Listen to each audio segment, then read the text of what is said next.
Thank you, Mr. Chairman. I, like everyone else, am praying for all the family members and thinking about the crew of the Black Hawk and all the people that we lost last night. I would like to caution that before we start calling it a training accident, that we have better idea of what exactly happened, because a training accident has very specific definitions. So please be careful about that. It tends to then start to blame the pilots, and frankly, our military pilots are some of the best trained in the world. Earlier this week, the Trump administration imposed a funding freeze on all federal grants and loans. Even though the OMB memo was rescinded yesterday, the freeze has not been rescinded. Mr. Driscoll, what is your position on the legality of that funding freeze?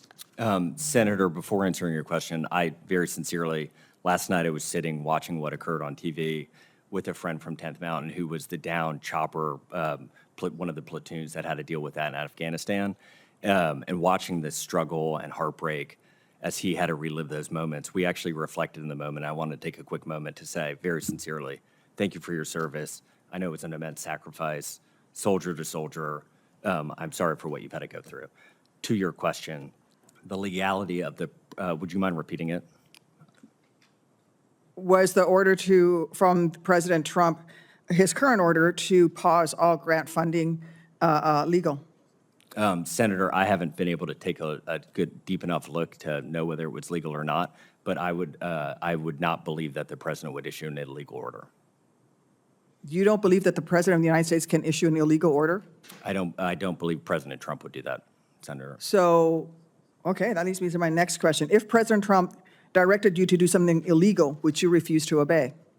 I reject the premise of the question, Senator, that he would, but I would not. I would only follow lawful orders. And constitutional ones? And constitutional ones. Okay. If confirmed, will you commit to dispersing all obligated grant funding from the Department of the Army on time and without delay?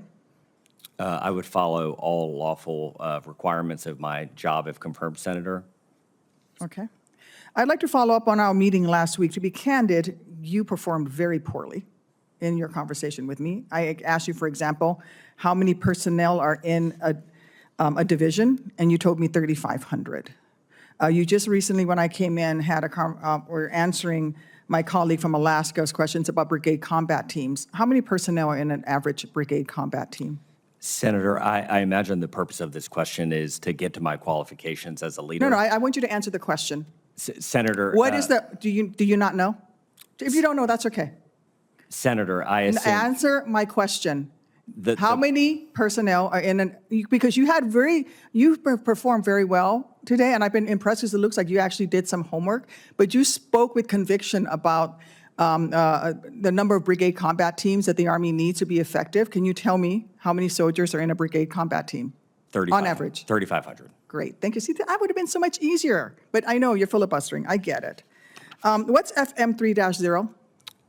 Senator, I believe all of these questions are going to be What is FM 3-0? I actually was reading it last night, Senator. It's the Army's training manual.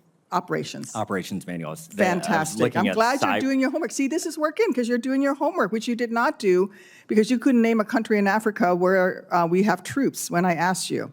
Senator, what is your views on force posture generally, and the components and elements of force posture, as well as your understanding of the Army's current force posture?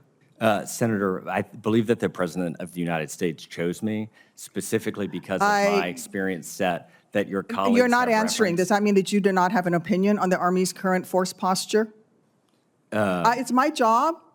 It's my job to advise and consent on the nominees that the President puts forward. Just because a President puts forward a nominee does not mean that person is automatically qualified to do the job. My question to you is, sir, as someone who will become Secretary of Army if confirmed, what is your current opinion of the Army's force posture, and can you describe the elements of that force posture? Absolutely, Senator. And to your Africa comment, West Africa and Horn of Africa, and that was, I did study after you asked me that question, so I'm grateful for the question. Answer my question on force posture. We need to be prepared, Senator, for a threat from China, a peer that we have not. I'm not asking you about near-peer threats. I'm asking you about the force posture. We need our forces postured all over the world to What respond. are the components of the force posture?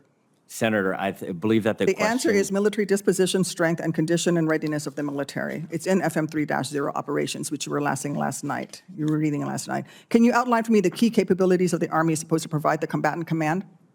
Senator, you can ask that question. For the record, your time has expired. Thank you, Mr. Chairman. Rescued by the chairman.